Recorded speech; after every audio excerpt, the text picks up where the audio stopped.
Assalamualaikum warahmatullahi wabarakatuh. Perkenalkan, nama saya Singgar Mantahari Delimunte, NIM 1914020115.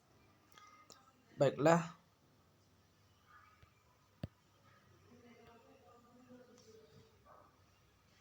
di sini saya sebagai pemateri yang ketiga dari makalah kami, makalah psikologi pendidikan tentang teori-teori belajar. Di sini saya akan membahas tentang jenis-jenis teori. Jenis-jenis teori itu yang pertama ada namanya koneksionisme.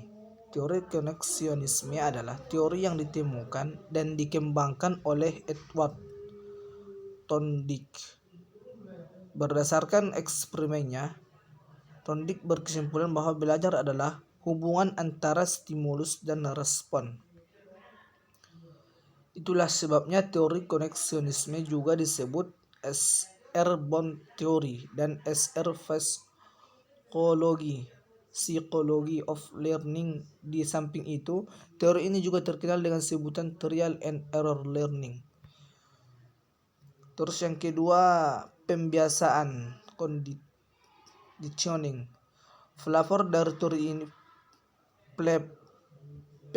dari teori ini adalah Ivan Pavlov. Kemudian dengan perkembangannya melalui percobaan-percobaan ditemukan teori yang lain seperti menurut Boris, Frederick Skinner dan Edwin R. Goodyear. Terus teori ini hanya dapat diterima dalam hal-hal belajar tertentu saja, umpamanya dalam belajar penguasaan skill kecerdasan tertentu. Termasuk dalam hal ini adalah keterampilan psikomotorik siswa.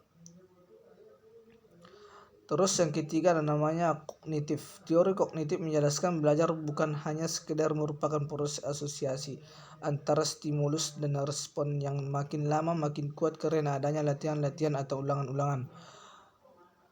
Terus belajar terjadi jika ada pengertian yang muncul apabila seseorang setelah beberapa saat mencoba memahami suatu masalah, tiba-tiba muncul adanya kejelasan. Terlihat hubungan antara unsur-unsur yang satu dengan yang lain, kemudian dipahami sangkut pautnya. Belajar adalah suatu proses rentetan penemuan dengan bantuan pengalaman-pengalaman yang sudah ada. Yang keempat, konstruktivisme. Prinsip konstruktivisme adalah inti dari filsafat pendidikan William James dan John Dewey. Konstruktivisme menekankan agar individu secara aktif menyusun dan membangun pengetahuan dan pemahaman.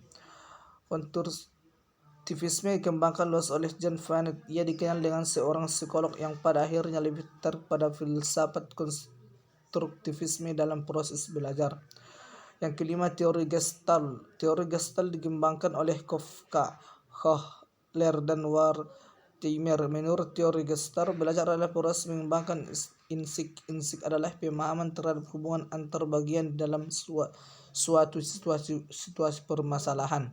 Terus yang keenam, teori medan kognitif. Teori medan kognitif dikembangkan oleh Kurt Lewin. Lewin memandang bahwa setiap individu berada di dalam medan kekuatan yang bersifat psikologis yang disebut dengan ruang hidup. Life paths meliputi manifestasi lingkungan di mana siswa bereaksi objek material yang dihadapi serta fungsi kejiwaan yang dimilikinya. Teori medan kognitif ini menjelaskan bahwa belajar adalah proses pemecahan masalah.